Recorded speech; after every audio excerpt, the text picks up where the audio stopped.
예배 자리에 나온 여러분에게 주님의 은혜가 함께 하시고 특별히 예수님의 길을 따라가는 복된 마음을 얻게 되는 귀한 시간 되시기를 축원합니다. 특별히 저희는 마가복음 강해 설교를 시작하고 오늘은 네 번째입니다. 예수님께서 자신의 사명을 어떻게 감당하고 계신지를 제가 예수님을 바로 옆에서 따라가는 것처럼 생각하고 묵상하자 여러분에게 부탁드렸습니다. 시간이 되시는 대로 꼭 마가복음을 처음서부터 끝까지 읽어보시기를 부탁드립니다.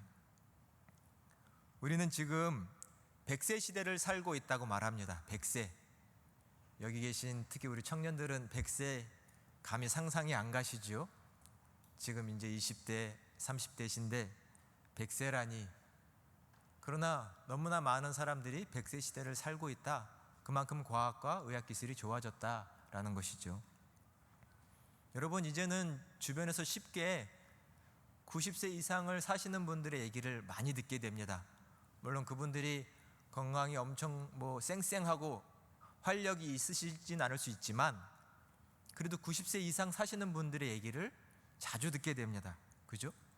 예전 같으면 70세, 80세 이 정도 사람이 살았죠.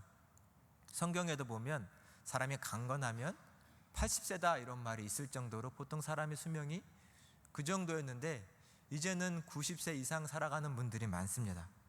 100세 가까이 되기도 하는 거죠. 당연히 이렇게 인간의 수명이 길어지면 뭐가 걱정이 되냐면 노후가 걱정이 되죠. 노후를 준비해야 됩니다. 평상시보다 10년, 길게는 20년을 더 살아야 되는데 막상 그때의 시간들은 여러분 지금과 다르죠. 노후입니다. 나이가 많을 때여서 일을 하기가 어렵습니다. 그러면 그때는 일도 못하는데 돈을 벌기도 어려운데 그때를 어떻게 살아가야 할까? 이런 생각 들죠. 대부분 노후 준비하면 돈을 준비하는 것 같습니다. 그죠? 정부에서는 100세 시대 노후를 준비하기 위해서 정부가 제도를 만들죠. 연금제도 등등 여러 제도를 만듭니다. 금융기관 같은 곳에서도 여러 상품을 만들어서 사람들에게 여러분 노후를 준비하셔야 됩니다 라고 말을 하죠. 지금부터 일할 수 없을 그때를 생각하면서 지금 일할 수 있을 때, 돈 벌 수 있을 때 그때를 준비해야 된다고들 많이 말하죠. 물론 사람의 인생이라는 게 막상 내 뜻대로 90세, 100세까지 사라지지 않을 수도 있겠죠. 하지만 일반적인 사람의 수명이 많이 늘어났다. 돈이 있으면 또 병원에 가서 치료받으면 생명이 연장되는 시대를 살고 있죠. 그러나 분명 이 미래가 어떻게 변할까 생각해 볼 필요는 여러분 있습니다. 내 노후도 생각 한번 해보셔야 될 것 같아요. 젊어서 쉽지 않겠지만 그래도 한번 내가 80세, 90세에는 어떤 모습으로 살게 될까? 준비하는 사람은 분명 다른 삶을 살게 될 거라고 생각이 됩니다. 바른 미래를, 바른 시대를 생각하는 것이 곧 바른 삶을 살게 되겠죠. 최근 다 인공지능 시대, 4차 산업혁명 시대를 살아간다고 말합니다. 너무나 놀랍죠? 사람이 만든 여러 정보들이 모여서 마치 인격인 것처럼 생각을 하고 말을 하고 사람에게 반응을 보이는 이런 로봇과 인공지능의 세대를 살아간다는 것 참 신기합니다. 여러분 스마트폰에서 한 번씩 다 그런 기능들 사용해 보셨죠? 질문하고 막 답변해주고 제대로 답하나 들어보기도 하고요. 아마 이런 인공지능 시대에 가장 우리로 하여금 관심 갖게 한 것은 아마 알파고하고 이세돌 구단의 어떤 바둑 대전이었을 겁니다. 생각보다 결과가 충격적이었죠. 이세돌 구단이 졌죠. 세계 랭킹 1위라고 하는 사람이 인공지능 로봇에게 바둑을 진 것이죠. 우리는 지금쯤 막 이 인공지능의 시대에 관심을 갖기 시작하지만 이미 기업들은 관심을 미리 갖고 미래를 예측하고 어쩌면 지금 미래라고 하는 오늘을 만들어낸 사람들이 그 기업들입니다. 스마트폰을 만들었고 클라우드라는 제도를 만들어서 많은 막대한 정보들을 모아서 그것들을 사용하고 있습니다. 또 그들에 의해서 앞으로의 미래가 펼쳐지겠죠. 이런 인공지능의 시대, 4차 산업혁명 시대를 사람들이 관심 갖기 시작할 이때쯤 사실 우리의 관심을 확 틀어버린 것이 있죠. 뭐지요? 제가 보기엔 바로 지금 이 코로나 시대입니다. 이 코로나 때문에 사실 이 인공지능의 시대에 대한 관심들이 지금 잠깐 주춤하고 있는 것 같습니다. 너무나 빨리 확산되고 많은 사람들이 죽어나가니 전 세계가, 모든 나라들이 정신을 차리기가 어려울 정도였죠. 여러분, 요즘 몇몇 인류학자들은 이런 얘기를 한다고 합니다. 21세기는 바로 2020년 올해부터 시작되었다, 이런 말을 하는 인류학자들이 있습니다. 마치 20세기가 1900년 딱 시작하는 것이 아니라 1차 세계대전이 마치고 종식된 이후에 1919년부터 20세기는 시작되었다라고 말하는 것처럼 지금의 21세기는 2000년도에 시작된 게 아니라 바로 2020년 올해 코로나 사태로 21세기가 시작되었다라고 보는 인류 역사학자들도 있습니다.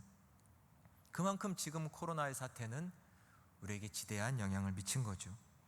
또한 앞으로 어떠한 변화가 일어날지 저희는 생각하지 않을 수 없습니다. 포스트 코로나, 이 사태 이후의 삶은 어떨까? 또 위드 코로나라고도 말을 하죠. 이제는 코로나와 함께하는 삶 어떻게 돼가야 되느냐? 여러분은 진지하게 생각을 해보고 계신가요? 우리의 미래는 어떻게 돼갈까? 이렇게 평생 마스크를 쓰고 살아야 되는 것인가? 바른 생각을, 그리고 그것이 바른 삶을 살게 해주리라 생각이 됩니다. 오늘 성경 말씀을 한번 보세요. 18절에 보면 요한의 제자들과 바리새인들은 금식을 하고 있다라고 말합니다. 금식을 하고 있다. 여기 요한은 예수님께 세례를 베푼 세례자 요한입니다. 세례자 요한이 예수님께 세례를 베풀자 하늘이 갈라지고 성령이 내리고 하늘에서 예수님께 음성이 들려왔습니다. 이는 내 사랑하는 아들이요 내가 기뻐하는 자다. 예수님께 친히 세례를 베푼 이 요한이고 그 요한을 따라다니는 공동체가 있습니다. 그리고 바리새인이라고 하는 또 특정한 부류의 사람들이 있습니다. 이들은 지금 성경에 보니까 이들이 금식을 하고 있다라고 말합니다. 금식은 식사를 하지 않는 거죠. 지금은 특별한 금식의 절기입니다. 그래서 사람들이 금식을 하고 있는 거죠. 18절 말씀에 보니 사람들이 찾아와서 예수님께 말을 했다라고 합니다. 왜 당신의 제자들은 지금 금식할 때인데 금식을 하지 않습니까? 라고 사람들이 와서 항의를 했습니다. 이 사람들은 오늘 말씀의 앞부분을 보면 바리새인의 서기관이라고 생각할 수 있죠. 서기관이 누군지 지난해 말씀 잘 드렸습니다. 꼭 살펴보시기를 바랍니다. 이 사람들이 와서는 금식하지 않느냐고 지금 항의를 하는 겁니다. 왜 금식하지 않는 게 이렇게 큰 문제가 될까요? 안 할 수도 있는 거죠. 금식 자기네가 하고 싶으면 자기네가 하면 되지 왜 우리한테까지 금식하라고 이렇게 세게 얘기하는 걸까요? 물론 당시의 상황을 조금 살펴볼 필요가 있습니다. 당시의 구약, 특별히 사람들이 가지고 있었던 모세오경, 이것은 율법이라고 말씀드렸죠. 율법은 그냥 성서의 한 본문이 아니라 사회를 지탱하는 법입니다. 그 당시의 법. 가장 핵심의 율법이라는 법이 있고 그 밑에 서기관들이라는 사람들, 또 이따 말씀드리겠지만 바리새인이라는 사람들이 만들어 놓은 세법들, 규례, 규칙들이 그 밑에 있습니다. 그리고 이러한 것들이 사람들이 알 수 있도록 교육용으로 만든 책들이 지난 시간에 탈무드라는 책이라고 말씀을 드렸습니다. 가장 상위법인 이 율법 안에는 일부분은 정결법이라는 법이 있습니다. 정결법. 이 정결법은 뭐냐면 사람들이 정결법을 하나하나 지킴으로 살아계신 하나님 앞에서 자신의 삶을 깨끗하게 정결하게 해서 하나님 앞에 바로 설 수 있는 규례들을 말합니다. 규정들을 말하는 거죠. 잘 외워두시면 좋은데요, 이 정결법에는 매우 중요한 4가지가 기록되어 있습니다. 첫 번째는 안식일법이 중요합니다. 안식일법. 다음 시간에 안식일법에 대해서 자세히 설명드리겠습니다. 둘째는 금식하는 것이 중요합니다. 셋째는 어떤 음식을 먹느냐라는 음식 규례이고, 네 번째는 특별히 손 씻는 것과 같은 어떤 사람을 깨끗하게 하는 정결 예식들이 있습니다. 크게 이 네 분류가 정결법에는 기록되어 있는데, 특별히 오늘 이 금식에 대한 얘기를 하고 있는 것입니다. 지금 이 금식이 중요한데 금식을 하고 있지 않다라고 말하는 겁니다. 사람들이 밥을 먹지 않는 이 금식이 법으로 정해져 있어요. 여러분, 만약 지금 대한민국 사회의 법에 사람들 식사 못하게 하는 법이 있다면 난리 나겠죠. 난리 납니다. 밥을 못 먹게 한다니, 비인간적인 그런 법. 그러나 그 당시에는 사람들이 어떤 특정한 절기가 되면, 대속죄일, 속죄일 기간, 이럴 때는 사람들로 하여금 금식하게 하는 것이 그 당시의 사회법입니다. 또 규례이기도 했죠. 그러니 금식하는 거 되게 중요한 겁니다. 근데 지금 이 금식의 절기에 예수님께서는 금식하지 않겠다라고 말하시는 거예요. 금식하지 않겠다. 왜 그러시는지를 오늘 생각해야 됩니다. 또 오늘 본문을 이해하기 위해서 중요한 것이 바리새인이 누군가를 이해하셔야 됩니다. 바리새인이 누구냐? 일단 이 사람들은 특별한 목적의식을 가지고 있는 사람들입니다. 종교적인 당파입니다.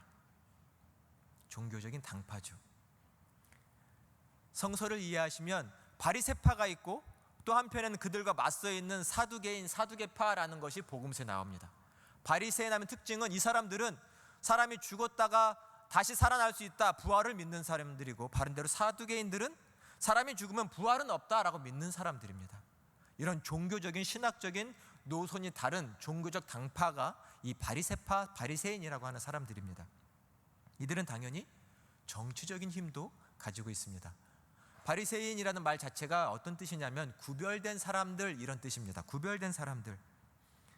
이 사람들은 스스로 많은 사람들과 자기를 구별하려고 했습니다.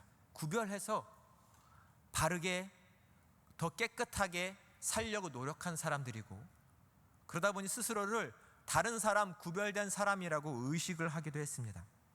어떻게 구별을 했냐면, 이 사람들의 특별한 목적의식은 뭐냐면, 우리는 율법의 모든 계명들, 또 율법을 지키기 위한 많은 세칙과 규정들을 온전히 다 지켜 행함으로, 그래서 하나님 앞에서 의로운 자라 인정받음으로 하나님이 우리를 보시고 그분의 구원을 이 모든 인류에게, 특별히 이스라엘 민족에게 허락해 주시기를, 그런 일이 일어나도록 만드는 사람들, 하나님, 바리새인 우리를 통해서, 구별된 우리를 통해서, 율법을 지키는 우리를 통해서 하나님의 구원이 이스라엘 민족에게 이루어지게 해주십시오 라는 목적의식을 가지고 살아가는 사람들입니다. 그래서 그들은 철저하게 율법을 이해했고 그 규정을 지키려고 했고 금식을 했습니다. 그들의 규정 이상으로 그들은 나름대로 매주일 2번의 금식을 했습니다. 화요일, 목요일. 왜 그들은 금식을 했냐면, 하나님, 이 이스라엘 민족들이 하나님과의 맺은 그 계약과 언약을 배반한 그 슬픈 이 현실을 안타까워하고 비통해하는 마음으로 금식했고, 한편으로는 회개하고 또 속죄하는 마음으로 그들은 매주일 2번이나 금식을 하며 살았습니다. 그러니 이들이 율법을 이해하는 것은 너무나 당연하고, 이 율법들을 잘 지키려고 방법을 연구하고 방법을 만들고 세칙을 만드는 것이 이들에 의해서 이루어지는 것은 자연스럽지요. 이들은 그런 일을 했습니다. 또한 바리새인이 되려면 율법 시험을 치러야 했습니다. 시험을 통과해야 했고, 11조를 드리고 또 율법에 있는 모든 정결 규례를 다 지키겠다고 서약을 해야 하는 사람들이, 그런 결사체가 바로 이 바리새인들입니다. 이 바리새인들이 결국은 율법을 가르치는 랍비가 되었고, 우리가 지난 시간에 배운 것 같은 이들이 서기관이 되었고, 또 더 높은 이스라엘 민족의 최고의 의결기관인 산헤드린이라는 곳이 있는데, 그 구성원들이 대부분 이 바리새인이 된 것이죠. 이런 비유가 이해가 도움이 될지 모르겠습니다. 우리나라에서 들어가기 어렵다고 하는 그 S대학, 거기에 법대 동문들, 이런 부류와 비교가 될 수 있을 것 같아요.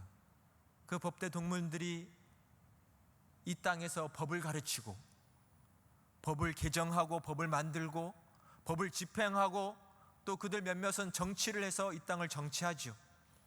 이런 엘리트 집단들이라고 하는 그 부류와 비슷한 사람들이 이 바리새인들입니다. 그들이 율법과 법을 연구하고 만들고 사람들 체계를 만드는 사람들이었던 거죠. 지금 이 사람들이 와서 예수님께 얘기하는 겁니다. 지금이 금식의 절기인데, 금식해서 하나님 앞에 자기의 죄를 회개하며 하나님 앞에 바로 서야 하는 때인데 왜 당신의 제자들은 당신과 함께 금식을 하지 않느냐고 말을 하고 있는 것입니다. 이 바리새인들은 성서에서 보면 예수님의 가장 지탄을 받는 부류들입니다. 참 이상하죠? 엘리트들, 율법을 연구하고 율법을 지키는 스스로 그렇게 생각하는 사람들인데 예수님의 가장 많은 지탄을 받고 예수님과 가장 많은 갈등을 빚고 종국에는 예수님을 십자가에 못 박는 사람들이 바로 이 사람들입니다. 예수님은 그들을 가리켜 말씀하셨습니다. 너희는 오히려 하나님의 뜻에서 가장 멀어진 사람들이다. 너희는 스승이라고 하지만 내가 보기엔 눈먼 스승이다. 너희는 하나님의 이 법을, 율법을 가지고도 하나님이 전혀 예상하시지도 원치도 않으신 이상한 종교를 만들어버렸다. 너희는 오히려 하나님과 이 백성 사이에 마치 벽처럼 벽이 되어서 이 백성들이 하나님의 뜻을 알지도 못하게 하고 하나님께 가지도 못하게 한다라고 예수님이 너무나 따끔한 지탄을 받은 사람들이 바로 이 사람들입니다. 너희는 내 백성들에게 무거운 짐만을 지어주는 나쁜 사람들이다라고 예수님께서 말씀하셨죠. 성경 표현대로 하면 너희는 회칠한 무덤이다, 독사다라는 말들은 다 욕입니다. 이런 말들을 예수님께 서슴지 않고 이 바리새인들에게 하셨다는 것이죠. 우리 19절 말씀을 봉독을 같이 한번 해보겠습니다. 우리 19절 말씀입니다. 시작. 혼인집 손님들이 신랑과 함께 있을 때 금식할 수 있느냐? 신랑과 함께 있을 동안에는 금식할 수 없느니라. 아멘. 이 말씀은 왜 금식하지 않습니까? 라는 그들을 향한 예수님의 대답입니다. 말씀을 보세요. 혼인집 신랑이 있을 때 그에게 초대된 손님들이 이 식사 잔치 자리에 와서 금식할 수 있겠느냐? 지금 예수님은 혼인집 비유를 하고 계십니다. 내가 신랑이에요. 내가 많은 사람들을 이 잔치의 자리, 기쁨의 자리에 초대했는데 어찌 손님들이 와서 금식하면 되겠느냐라는 말씀입니다. 지금은 금식할 때가 아니다, 잔칫날이다, 먹고 즐길 날이다 라고 오히려 예수님은 정반대 얘기를 하시는 겁니다. 어떻게 이런 대답을 하실 수 있을까요? 이 증언 앞에 그들은 분노하고 있습니다. 당시 사람들의 인식과 달리 예수님은 지금 금식할 때가 아니다 라고 말씀하시는 거죠. 왜 이렇게 예수님은 대답을 하시는 걸까요? 당시의 법을 무시하는 것과 같은 처사같이 분명히 금식할 때인데 왜 금식할 때가 아니다 라고 말씀하시는 걸까요? 먼저 예수님은 이러한 의도가 있으십니다. 지금은 복음이 전해졌기 때문이다 라는 겁니다. 지금 나를 통해서 복음이 전해졌다. 우리 마태복음 1장 1절을 기억하시는 분들이 계실까요? 하나님의 아들 예수 그리스도의 복음의 시작이다 라는 말씀으로 시작합니다. 예수님은 내가 복음을 전하러 왔다라고 말씀하셨죠. 그 복음의 내용이 뭔가요? 하나님의 나라가 가까이 왔다는 겁니다. 하나님이 지금 너희의 삶 가운데 가까이 오셨다라는 겁니다. 나는 지금 복음을 전하고 있는데, 복된 소식, 기쁜 소식을 전하고 있는데 지금 애통하며 슬퍼하며 금식할 때가 아니라는 말씀이죠.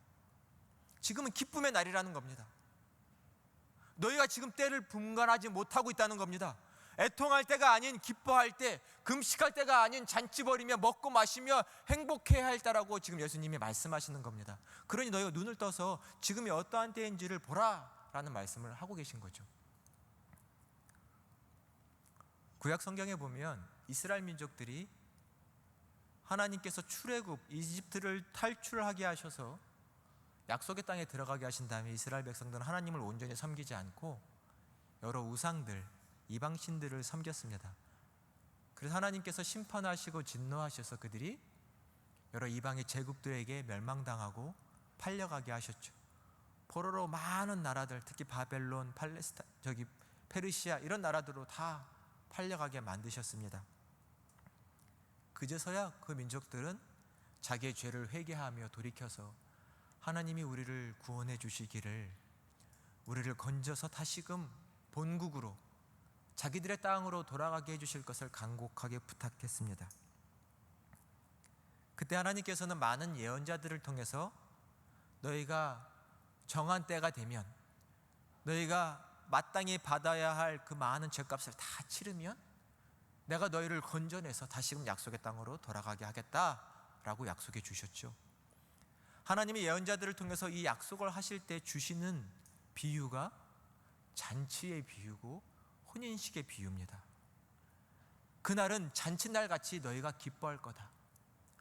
혼인집 신랑과 같이 너희는 그날에 기뻐하고 노래할 것이다, 웃을 것이다 라고 하나님께서 예언의 말씀, 약속의 말씀을 해주셨습니다. 이 구약의 말씀과 같이 지금 예수님께서 혼인집 비유로 말씀하시는 건 뭐냐면, 바로 나를 통해서 하나님이 약속하신 그 구원이, 그 메시아의 나라가 지금 이루어지고 있다라고 바리새인들에게 말씀하고 계신 겁니다. 지금은 너희가 애통할 날이 아니라 예수 그리스도를 통한, 하나님의 아들을 통한 구원의 날이 임했으니 너희는 기뻐하라. 너희가 그토록 고대하던 하나님의 구원이 너에게 임했으니 기뻐하라 라는 말씀입니다. 이 구원을 보고 기뻐하라 라는 말씀이죠. 금식할 때가 아니다 라는 말씀입니다. 우리 본문 21절과 22절 말씀도 같이 한번 큰 목소리로 봉독을 해보도록 하겠습니다. 21절, 22절 말씀입니다. 생배 조각을 낡은 옷에 붙이는 자가 없나니 만일 그 기운 새 것이 낡은 그것을 당겨서 헤어짐이 더하게 되느니라. 새 포도주를 낡은 가죽 부대에 담는 이가 없나니 만일 그렇게 하면 새 포도주가 부대를 터뜨려 포도주와 부대를 버리게 되리라. 오직 새 포도주는 새 부대에 넣느니라 하시니라. 아멘. 지금은 금식의 때가 아니다라는 말씀을 또 다른 두 개의 비유로 말씀해 주세요. 첫 번째는 새 천을, 새 옷을 낡은 옷에 붙이는 것, 기우는 것. 또 두 번째는 새 포도주를 낡은 부대에 담는 것, 이렇게 말씀합니다. 사실 비유라고 하면 바로 듣고 이해가 잘 되도록 쓰려고 하는 것이 이 비유인데, 사실 아쉽게도 오늘의 비유는, 이 비유는 이해가 조금 어렵습니다. 시간적으로, 문화적으로도 많이 차이가 좀 나는 것 같습니다. 여러분, 혹시 우리 청년들은 좀 더 어려울 것 같은데, 옷을 입다가 막 해지고 빵꾸가 나가지고 구멍이 나가지고 여러분 옷 대서 입어본 적 있으세요? 없죠? 거의 없는 것 같아요. 제가 보기엔 지금 그런 친구들이, 지금 내가 옷 덧댄 옷을 입고 있다 이런 분 있어요? 있어요? 없죠? 요즘 친구들 없죠. 사실은 옷이 구멍 나면 버리고 새 옷 입으면 되는데 왜 굳이 옷을 덧대가면서 입겠습니까? 그죠? 저는 재작년에 제가 아끼던 스웨터가 이 팔꿈치에 구멍이 났어요. 책상에 자꾸 스쳐가지고 구멍이 난 거예요. 그래서 여기다가 두꺼운 천을 양쪽에 대가지고 지금도 입고 있습니다. 뭐 항상 그런 건 아닌데 그런 경험들을 좀 하고 있어요. 여러분도 한번 해보시길 바래요. 성서를 이해하는 폭이 넓어지실 거예요. 이 당시에는, 근데 지금도 이해하기 어렵습니다. 왜냐하면 지금 옷에 덧댄다고 그 옷 주변이 해지지 않아요. 왜냐하면 워낙 지금은 옷의 섬유들이, 천들이 너무 좋기 때문이죠. 그러나 그 당시에는 그렇지가 않았습니다. 자, 당시에는 사실 우리는 지금 집에 옷이 몇 개나 있죠? 뭐 수십 벌, 많은 분은 100벌도 넘는 분들이 있을 것 같아요. 정말 옷이 많죠. 계절마다 유행 따라 너무나 많은 옷들이 있죠. 근데 이 성서 시대에는 옷이 너무나 귀했습니다. 믿지 않으실 수도 있겠지만 사람들이 옷이 대여섯 벌 되지 않았어요. 정말 옷이 귀했습니다. 특히 외투 같은 것들은 얼마나 귀했냐면, 조금 두툼한 외투는 사람들이 여행을 떠나고 외지로 나갈 때 거의 이불과 같은 옷입니다. 사람들이 얼마나 외투가 귀했냐면, 사람들이 돈이 필요할 때는 이 외투를 담보로 맡기고 돈을 빌릴 수가 있을 정도로 그 당시의 옷은 매우 귀했습니다. 특히 서민들에게 그랬겠죠. 물론 부자들은 비단 옷, 여러 옷들을 가지고 있었겠지만 그 당시 일반 서민들에게는 옷이 귀했습니다. 옷이 많지 않아요. 그래서 옷이, 이 천들이 느슨해지고 올이 풀리고 해지고 낡아지고, 그럼 뭐예요? 버려요? 옷이 귀합니다. 살 수가 없어요. 비싸서. 그럼 어떻게 덧대고 또 덧대고 덧대고 덧대고 입는 것이 그 당시의 문화입니다. 새 옷을 입고 싶어도 입을 수 없는 것이지요. 너무나 귀한 것이 그 옷입니다. 그런 옷들에게 덧을 대는데 만일 새천, 새 생배를 덧대면 그 새천은 너무나 땅땅해가지고 힘이 좋아서 주변에 느슨해져 있는 옛날 옷들을 다 댕겨버리는 겁니다. 생활을 하다 보면 다 해져서 오히려 덧댄만도 못하게 되는 것이죠.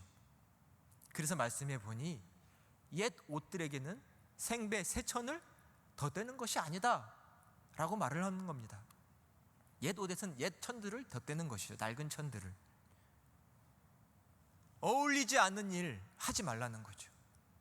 지금은 슬피 울며 금식할 때가 아니라 나로 인한 구원, 하나님의 구원으로 기뻐해야 할 때라는 것을 지금 이 생배 옷, 낡은 옷에 붙이는 생배 조각을 비유로 예수님께서 말씀하시는 겁니다. 새 술, 새 포도주 비유도, 새 부대 비유도 마찬가지입니다. 그 당시 포도주를 막 담궈서 새 술을 이제 발효시키려고 하면 새 부대, 새 가죽 부대에 넣어야 됩니다. 낡은 가죽 부대는 오래돼서 이 가죽이 탄력이 없어요. 딱딱합니다. 그러면 이 낡은 가죽 부대에다가 새 술을 집어넣으면 이 새 술이 발효가 되고 가스가 나오면 이 낡은 가죽 부대가 빵빵해지겠죠. 더 가스가 나오면 어떻게 될까요? 펑 터져버리는 겁니다. 그러면 가죽 부대도 망가지고 술도 다 쏟아져서 먹을 수 없게 되는 거죠. 그러니 새로 담근 술은 어디다 담아야 되냐면 새 가죽 부대, 가죽이 탱탱하고 탄력이 있는 가죽 부대에 담아 넣어야 가죽 부대도 술도 버리지 않게 되는 것이죠. 뭐든지 어울리게 해야 된다라는 말씀을 하시는 겁니다. 지금은 금식할 때가 아니라 예수 그리스도로 말미암아 하나님 주신 구원으로 말미암아 기뻐하고 즐거워야 될 때인데 왜 너희는 금식하느냐라고 말씀하시는 거죠. 예수님은 금식할 때가 아니라고 지금 말씀하시는 겁니다. 사실 이 비유는 그 당시 백성들의 어떤 힘든 상황들이 짙게 배어 있다고 저는 생각이 됩니다. 낡고 낡은 그 옷들을 입은 내 모습 한번 생각을 해보세요. 덧대고 덧댄 내 옷. 요즘 친구들 그런 옷 입으라면 이 자리에 안 나오겠죠? 창피하다고, 그죠?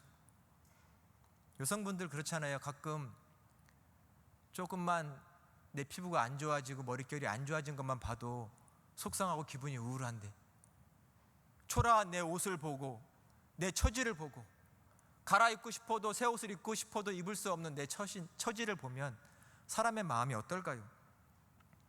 그 당시 내 삶은 벗어버릴 수 없는 이 헌 옷과 같은, 내팽개치고 싶지만 칠 수 없는 이 헌 옷과 같은 내 삶의 모습을 그들은 느끼면서 살아왔던 것입니다.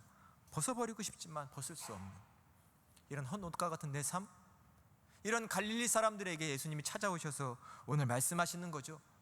새 시대가 열렸다고, 새 구원의 때가 왔다라고 말씀하시는 겁니다. 그러니 너는 나를 따라오라 라고 말씀하시는 겁니다. 바리새인들은 반대로 이 새 시대를 바라보지 못하고 있습니다. 그들은 눈이 멀었지요. 왜 전통을, 왜 규례를 지키지 않느냐고만 말을 하지.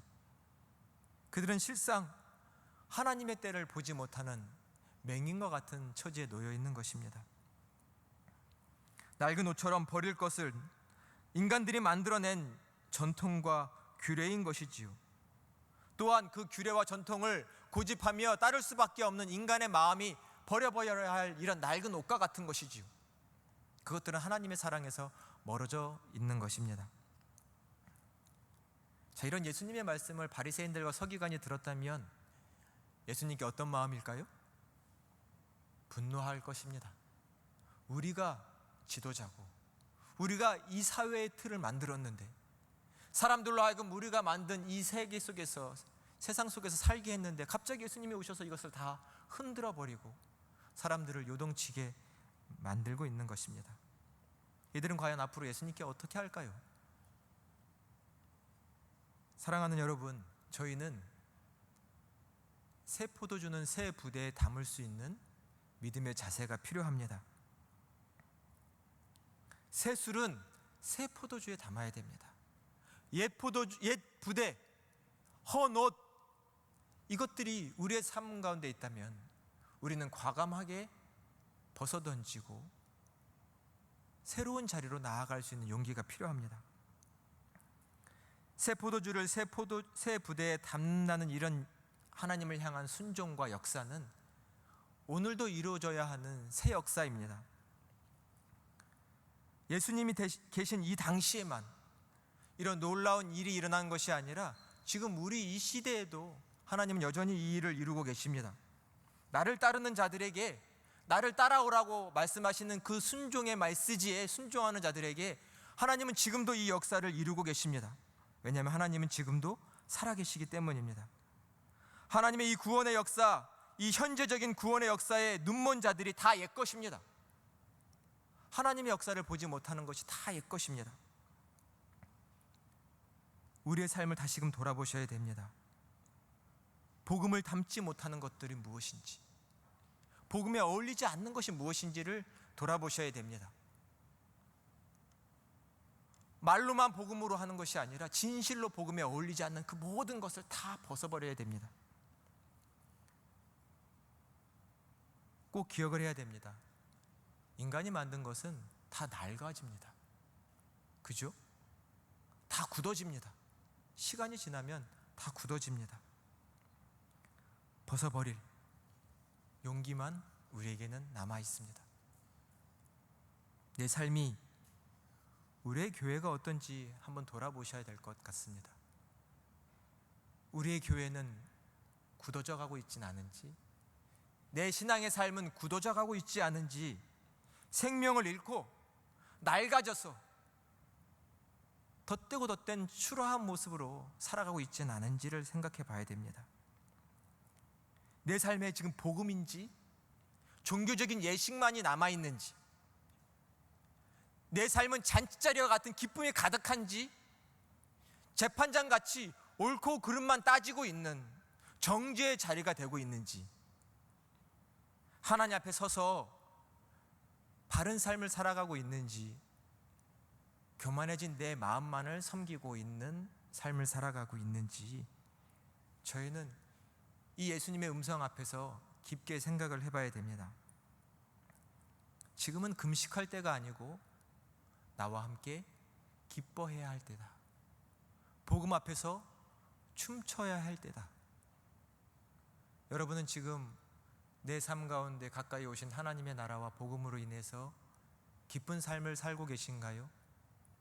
그저 해왔던 대로 종교적인 삶, 종교 예식을 지키고 그저 해왔던 대로 구태의연하는 그런 삶에 매여 살아가고 계신가요? 예수님은 지금 나를 따라오라고, 나를 따라서 새 시대, 새 삶을 살라고 우리를 강청하고 계십니다. 나비는 번데기 옷을 벗고 날아가야지만 나비로 살아갈 수 있는 겁니다. 번데기 안에 갇혀서는 그 아름다운 꽃밭을 구경할 수 없습니다. 벗어버려야 할 것은 벗어버려야 합니다. 예수님은 새 시대를 열어주시려고 지금 우리 앞에 와 계시지요. 그러니 내 모든 죄, 내 모든 교만함, 내 모든 연약함과 때로는 비굴함까지도 예수님 벗어던질 수 있도록 내게 힘 주시라고, 나를 도와주시라고 예수님께 기도하시기를 바랍니다. 그런 기도로 예수님께 나아가는 사람들에게 예수님은 새 시대, 새 삶을 살게 해주시겠다고 말씀하시는 겁니다. 교만한 마음을 품고 예수님의 말씀을 배척하고 이해하지 못하는 자가 아닌 겸손한 갈릴리 백성들처럼 예수님의 말씀에 귀 기울이고 겸손하게 그 말씀을 듣고 그 길을 따라가기로 다짐하는 그 백성이 되라고 예수님이 말씀하시는 겁니다. 겸손한 마음을 가지고 예수님을 따르기로 다짐한 사람들에게 눈먼 자들은 볼 수 없는 하나님의 그 나라를 예수님이 보게 해주시고, 이 세상 풍파가 많지만 그 속에서 여전히 생명의 길을 갈 수 있는 그 사람이 되게 해주실 겁니다. 우리는 어떤 자리에 있나요? 바리새인들처럼 여전히 인간이 만든 규례와 전통에 매여 살아가고 있는지, 예수님이 지금 전해주시는 그 생생한 복음, 하나님의 나라가 가까이 왔다, 너희는 나를 따라오라, 이 음성에 귀 기울이는, 따르는 자리에 계신가요? 겸손한 마음으로 예수님 편에 서서 예수님을 따라가는 여러분 다 되시기를 주님의 이름으로 축원합니다. 그래서 생명의 길을 감으로 하나님의 교회를 다시금 살리고 우리의 가정과 내 삶을 살리는 복된 여러분 다 되시기를 주님의 이름으로 축원합니다. 기도하겠습니다. 은혜와 사랑이 풍성하신 하나님, 이 시간도 주님 앞에 나와 주의 말씀을 들을 수 있도록 도와주시니 감사합니다. 간구하옵고 원하옵나니 하나님, 우리의 눈을 열어주시옵소서. 예수님의 말씀, 그 삶을 이해하지 못하는 안타까운 자리에 있지 않게 하여 주시고, 지금이 정말 하나님의 구원의 역사가 임한, 하나님의 나라가 가까이 온 때라는 그 복음을 듣고 깨달을 수 있는 저희가 되게 하여 주시옵소서. 수고하고 무거운 짐진 자 같은 억눌린 삶을 더 이상은 살지 말게 하여 주시고, 자유케 하는 복음, 생명 가득케 하시는 예수님의 말씀만을 듣고 따라가는 복된 자들이 다 될 수 있도록 주여, 여기 모인 저희를 축복하여 주시옵소서. 구합니다. 주님, 겸손한 마음 우리에게 주시옵소서. 하나님 말씀 앞에 아멘으로 따라갈 수 있는 자들 되게 하시고, 하나님의 그 큰 섭리와 계획 가운데 내 삶을 들여 생명 열매 맺어가는 복되고 아름다운 삶 되게 하여 주시옵소서. 모든 것을 주께 맡기오며 우리 주님 예수님의 이름으로 간절히 기도드립니다. 아멘.